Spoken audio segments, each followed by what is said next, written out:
Must के साथ मैं आप लोगों को एक और इम्पोर्टेंट चीज बताने जा रहा हूँ। Conditional sentence. कंडीशनल का मतलब जहां पे शर्त लगाई है। आप अक्सर बोलते हैं अगर और जब, ये इसके साथ और कुछ और भी वर्ड्स होते हैं, यानी कंडीशन होते हैं जिनके साथ आप यूज करके जिनका आप कंडीशनल सेंटेंस बनाते हैं।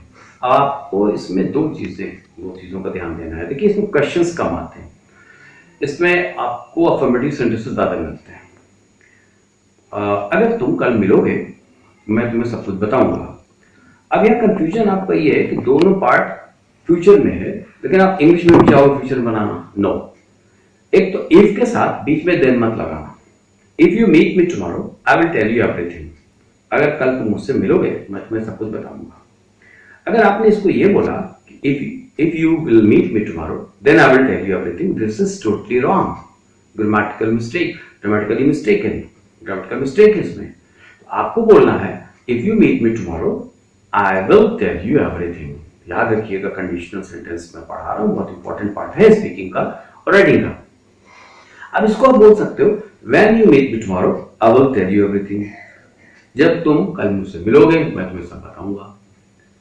आपको ऐसे भी बोल सकते हो meet me tomorrow then I will tell you everything. अब यहां पर देखो देन लगा, कल मुझसे मिलो तब मैं सब कुछ बताऊंगा। मैंने कहा meet me tomorrow otherwise I will tell you nothing. कल मुझसे मिलो वरना मैं कुछ नहीं बताऊंगा। तो ये कंडीशनल सेंटेंसेस है। Meet me tomorrow else I will tell you nothing. कल मुझसे मिलो वरना मैं कुछ नहीं बताऊंगा। Meet me tomorrow lest I should tell you nothing. कल मुझसे मिलो वरना कहीं ऐसा ना मैं कुछ ना बताऊं। तो ये सेंटेंसेस कंडीशनल हैं, जिसकी आप प्रैक्टिस करिएगा। मैंने कहा अगर तुम वहां जाओगे तुम सबसे मिल लोगे। If you go there you will meet everyone. Go there, अब इसको कैसे कितने टाइप से बोल सकते हो? वैरायटी ऑफ सेंटेंस आपसे बार बार कहता हूं। स्पीकर तभी बनेंगे जो variety of sentences, supply of sentences आपके पास होना चाहिए। क्रिएटिविटी आपकी डेवलप होनी चाहिए, क्रिएटिव पावर डेवलप हो आपका। मैंने कहा if you go there you will meet everyone. Go there, then you will meet everyone. When you go there, you will meet there everyone. तो इतने तरह से इस सेंटेंस को आप बना सकते हैं। ये हो रहे हैं आपके कंडीशनल सेंटेंसेस। अब इसमें आपको मस्ट भी लग सकता है कंडीशनल में, कैन भी लग सकता है, याद रखिएगा। मैंने कहा if you work hard you can pass. अगर तुम मेहनत करोगे तो पास हो सकते हो। मैंने कहा if you work hard you must pass. अगर तुम मेहनत करोगे तो जरूर पास हो जाओगे। ये भी कंडीशनल है, ये भी ऐसे ही बनेंगे। अब इसको अगर पास में आप ले जाते हैं आपको थोड़ा सा चेंज करना पड़ेगा। मैंने कहा if you met me last night I would tell you everything. पिछली रात अगर तुम मुझसे मिलते मैं तुम्हें सब कुछ बताता। पहला पार्ट सिंपल पास्ट में है, दूसरा वुड और उसके साथ वर्ब का प्रेजेंट फॉर्म। याद रखिएगा फॉर्मूला। मैंने कहा इफ आई वर यू, अगर मैं तुम्हारी जगह पे होता आई वुड गो देयर, मैं वहां जाता।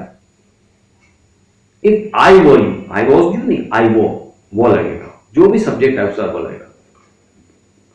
व्हेन शी वर आई, अगर वो मेरी जगह होती, शी वुड हेल्प यू, वो तुम्हारी मदद करती। ये पास्ट में कंडीशनल सेंटेंस बन रहा है। और भी कंडीशन होती है। मैंने कहा if you had gone there, अगर तुम वहां गए होते तो you would have met everyone, तुम सबसे मिल लिए होते। अब देखिए यहां फर्स्ट पार्ट पास्ट परफेक्ट है, दूसरे पार्ट में वुड के साथ हैव और थर्ड फॉर्म। ये भी एक फॉर्मूला है, इसको याद रखिएगा और प्रैक्टिस करिएगा तो आप अच्छे कंडीशनल सेंटेंस के स्पीकर बन सकते हैं। Thank you very much.